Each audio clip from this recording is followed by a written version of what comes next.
Selamat pagi anak-anak. Selamat pagi, Bu. Gimana, udah sarapan belum nih? Sudah. Belum. Loh, Dimas kenapa kok belum sarapan? Tadi keburu-buru langsung berangkat sekolah aja. Biar langsung belajar kan. Lain kali sarapan ya Dimas biar tenaganya ada untuk belajar. Oke, baik. Sebelum kita mulai pelajaran hari ini, kita berdoa dulu. Siapa yang mau doa? Saya. Ya, Heri, silakan. Teman-teman, sebelum kita mulai pelajaran, sebaiknya kita berdoa. Dalam nama Bapa yang Maha Kasih dan Maha Kuasa, terima kasih atas kehadiran dari malam tadi hingga pagi hari ini. Pada pagi hari ini kita mulai kegiatan pelajaran. Semoga apa yang akan kami pelajari dapat berguna untuk masa depan kami. Amin. Dalam nama Bapa dan Putra dan Roh Kudus. Ibu, nanti dulu siapa yang tidak hadir? Hadir semua. Hadir semua, Bu. Ya, bagus. Kita langsung belajar ya. Nah, kita akan belajar tentang perdagangan internasional. Siapa yang tahu perdagangan internasional apa? Sebelum Ibu menjelaskan. Jual beli, Bu. Jual beli ya. Yang lain? Tere? Tere apa?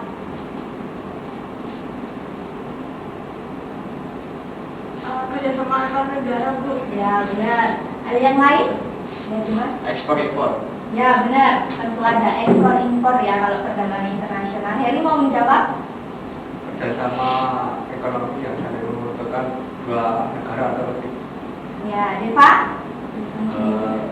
Transaksi antar barang antar negara untuk memenuhi kebutuhan di negara masing-masing. Ya, benar ya. Kita lihat.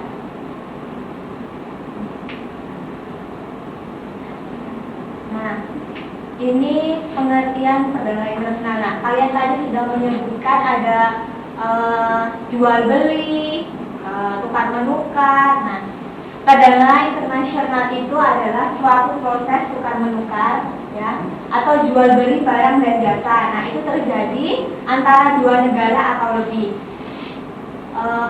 Perdagangan internasional itu bisa dalam berbagai bentuk barang atau jasa gitu ya. Lalu manfaat perdagangan internasional, ada yang tahu? Tere mau menunjukkan? Manfaat itu ada pembalas devisa, memperluas kesempatan kerja, menstabilkan harga, meningkatkan kualitas konsumsi, mempercepat alih teknologi, Bu. Ya, benar, ini ya. Nah, memperoleh devisa. Devisa itu kalau perdagangan internasional, jika kita mengekspor suatu komoditas, kita mendapat mata uang asing seperti dolar Amerika, yen, atau jenis mata uang lainnya. Nah, mata uang asing ini biasanya disebut devisa. Perdagangan internasional itu terjadi transaksi. Nah, transaksi itu menggunakan uang, jadi kita bisa mendapat devisa. Devisa itu bisa kita gunakan di negara kita itu untuk berbagai hal yang mungkin ada manfaatnya gitu ya. Terus lalu memperluas kesempatan kerja.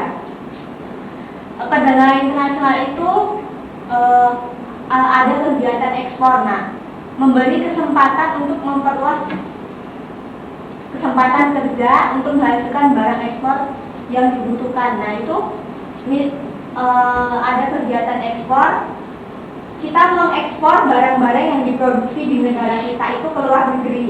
Nah, pasti itu membutuhkan tenaga kerja. Berarti itu kan membuka kesempatan lapangan pekerjaan ya.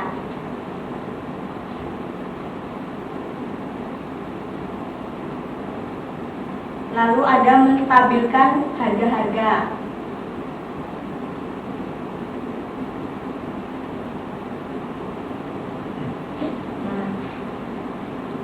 Jika harga suatu barang dalam negeri mahal atau jumlahnya itu kurang dan tidak memenuhi permintaan pasar, barang tersebut tidak memenuhi permintaan pasar, barang tersebut harus diimpor. Dengan adanya impor, harga barang jenis tersebut akan stabil dan permintaan pun dapat terpenuhi. Misalnya di negara kita itu memproduksi suatu barang, misalnya beras nih, kita memproduksi beras. Nah, berasnya ini di negara kita itu sedikit, tidak bisa memenuhi seluruh untuk masyarakat Indonesia. Otomatis harganya itu kan mahal. Nah, itu kita mengimpor dari negara lain. Itu bisa membantu untuk menstabilkan harga-harganya. Lalu meningkatkan kualitas konsumsi. Perdagangan internasional dapat memacu industri dalam negeri untuk meningkatkan kualitas produk yang dihasilkan agar dapat bersaing di pasar internasional. Nah, dengan perdagangan internasional ini, kita terpacu untuk meningkatkan kualitas konsumsi kita. Misalnya, kita mengekspor apel ke Australia misalnya. Nah, kita mengekspor itu kan harus dengan kualitas yang bagus ya, supaya di pasaran itu laku, seperti itu. Sampai di sini ada yang ingin ditanyakan? Belum ya. Nah, ini yang terakhir, mempercepat alih teknologi. Nah, dengan perdagangan internasional itu, kita bisa melatih diri kita untuk menggunakan barang yang diimpor dari luar negeri. Dibutuhkan pengetahuan atau keterampilan tertentu. Misalnya, dulu kita belum mengenal smartphone ya, HP pintar. Nah, dulu kita nggak bisa menggunakan kan? Nah, karena ada perdagangan internasional, kita bisa belajar menggunakan HP pintar. Lalu ada faktor pendorong dan penghambat perdagangan internasional. Ini yang pertama, faktor pendorong. Ada yang mau membacakan? Ya, siapa ini? Dari Ibu. Ya, silakan Ibu. Faktor pendorong dan penghambat perdagangan. Yang pertama, faktor pendorong dan penghambat perdagangan internasional. Poin pertama, perbedaan sumber daya alam. Poin kedua, selera. Poin ketiga, penghematan biaya produksi. Poin keempat, perbedaan teknologi. Nah, tadi Heri membacakan poin-poinnya saja ya, Ibu jelaskan. Faktor pendorong itu yang pertama, perbedaan sumber daya alam. Nah, di setiap negara itu sumber daya alamnya itu berbeda-beda. Dari suhunya saja, ada yang negaranya dingin, itu pasti jarang tanaman-tanaman itu kan. Terus Indonesia ini tropis ya kan. Nah, itu bisa mendorong untuk terjadinya perdagangan internasional. Jarang suatu negara memiliki sumber daya alam yang lengkap untuk memenuhi konsumsi. Untuk mendapatkan sumber daya alam yang dibutuhkan dan tidak dimiliki suatu negara itu diperlukan pertukaran antar negara. Misalnya saya contohkan seperti tadi, misalnya Indonesia dengan Thailand. Mereka saling membantu untuk memenuhi kebutuhan negaranya masing-masing. Misalnya Indonesia memproduksi beras lalu diekspor ke Thailand, terus membantu mereka gitu kan. Terus Thailand juga begitu juga sebaiknya ya. Terus ada selera. Selera juga dapat menjadi faktor penyebab terjadinya perdagangan internasional. Indonesia mengimpor apel dari Australia, meskipun buah apel juga ada di Indonesia. Nah, selera itu juga Indonesia juga apel ada ya di Malang itu. Nah, tapi karena seleranya berbeda, karena masyarakat Indonesia lebih menyukai apel dari Australia, jadi diimpor ke negara kita. Lalu ada penghematan biaya produksi atau efisiensi. Perdagangan internasional memungkinkan suatu negara dapat memasarkan hasil produksinya pada banyak negara. Negara tersebut berproduksi dalam jumlah besar sehingga dapat menurunkan biaya produksi. Nah, kita memproduksi banyak barang, itu bisa menghemat biaya produksi, karena kalau misalnya sedikit itu mahal juga, karena yang diekspor itu tidak sekaligus gitu maksudnya. Terus perbedaan teknologi. ada negara yang telah mencapai keunggulan dalam memproduksi barang berteknologi maju. Nah, itu bisa menjadi pendorong perdagangan internasional untuk saling membantu dengan teknologi. Ada faktor penghambat. Deva bisa membaca? Oke. Yang kedua, ada faktor penghambat perdagangan internasional. Yang poin pertama, tidak amannya suatu negara. Jika suatu negara tidak aman, para pedagangnya akan beralih ke negara lain yang lebih aman. Dan yang kedua, kebijakan ekonomi, ada beberapa kebijakan ekonomi suatu negara yang menghambat kelancaran perdagangan internasional. Misalnya, pembatasan jumlah impor perizinan yang berbelit-belit. Dan yang ketiga, tidak stabilnya kurs mata uang asing. Para eksportir maupun importir mengalami kesulitan untuk menentukan harga valuta asing. Nah, saya rasa tadi yang penghambat cukup jelas ya. Langsung saja kita ke teori perdagangan internasional. Nah, teori perdagangan internasional itu ada dua, yaitu teori keunggulan mutlak dan komparatif. Nah, ini ya. Ini dicetuskan oleh Adam Smith. Teori keunggulan mutlak. Menurut teori keunggulan mutlak, dengan melakukan spesialisasi pada produksi barang yang produktivitasnya lebih tinggi dibandingkan negara lain, negara tersebut akan memperoleh keuntungan dalam perdagangan internasional. Misalnya kita misalkan di Jepang menikmati keuntungan 4 kursi rotan, sedangkan Indonesia menikmati keuntungan kalkulator. Nah, Indonesia ini dia mempunyai kas itu atau spesialisasinya rotan, dan Jepang itu kalkulator. Ini contohnya. Indonesia, negaranya Indonesia dan Jepang, ini ada kursi rotan dan kalkulator. Nih. Indonesia banyak memproduksi kursi rotan itu 40, sedangkan kalkulatornya hanya 8, karena Indonesia lebih spesialisasi ke kursi rotan. Lalu Jepang ini kursi rotannya hanya 20, kalkulatornya 20, berarti kan banyak kalkulatornya karena spesialisasinya itu ke kalkulator. Nah, tabel B ini nih, seperti yang saya jelaskan tadi, kursi rotannya itu Indonesia lebih banyak dan Jepang ini tadi hanya 20, terus Jepang kalkulatornya 40. Lalu yang kedua ada teori keunggulan komparatif, itu dari David Ricardo, itu murid Adam Smith. Nah, murid Adam Smith, David Ricardo melengkapi teori gurunya dengan mengatakan bahwa perbedaan keunggulan komparatif juga dapat memberi keuntungan. Dua negara akan tetap melakukan pertukaran melalui perdagangan internasional walaupun salah satu negara mempunyai semua keunggulan. Nah, ini beda ya. Perbedaannya di sini. Dua negara akan tetap melakukan pertukaran melalui perdagangan internasional walaupun salah satu negara mempunyai semua keunggulan. Dia akan tetap melakukan pertukaran walaupun salah satunya itu mempunyai keunggulan gitu.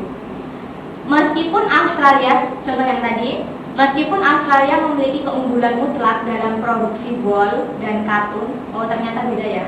Kedua negara tetap akan memperoleh keuntungan jika melakukan perdagangan setelah berspesialisasi pada produksi barang yang memiliki keunggulan komparatif. Ini contohnya. Indonesia bolnya lebih sedikit, kain katunnya banyak. Ini juga hampir mirip seperti yang tadi, namun ini akan tetap terjadi negaranya itu mempunyai keunggulan masing-masing gitu. Lalu kita beralih ke kebijakan perdagangan internasional. Ada Ferry, boleh dibacakan semuanya. Kebijakan perdagangan internasional tidak dibuat dari pertama, kuota merupakan jumlah yang ditetapkan untuk suatu kegiatan dalam suatu masa satu waktu tertentu. Jadi kuota dalam impor adalah total jumlah barang yang dapat diimpor dalam masa tertentu. Yang kedua, kebijakan tarif diambil pemerintah dengan menetapkan tarif tinggi untuk mengimpor suatu jenis barang. Ketiga, subsidi. Karena ada perbedaan harga antara barang impor dan barang dalam negeri, ada kemungkinan harga barang impor lebih murah daripada harga barang produksi dalam negeri. Dan terakhir, larang impor dengan berbagai alasan. Ada barang tertentu yang dilarang diimpor, misalnya barang-barang yang berbahan untuk masyarakat.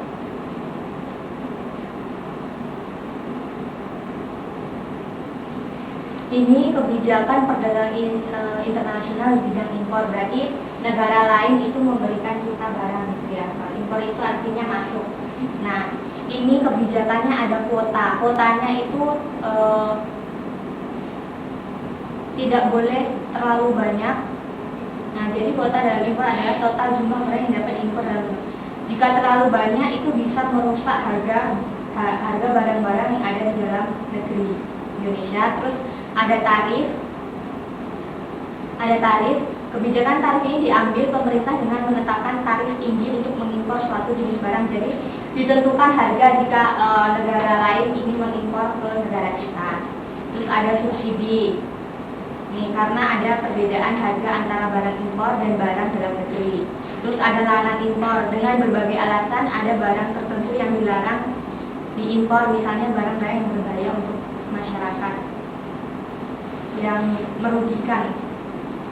Lalu ada kebijakan perdagangan internasional di bidang ekspor. Nah, ini ada diskriminasi harga, ada pemberian premi atau subsidi, ada dumping, politik dagang bebas, larangan ekspor. Nah, diskriminasi harga ini adalah suatu tindakan dalam penetapan harga barang yang berbeda untuk suatu negara dengan negara lainnya.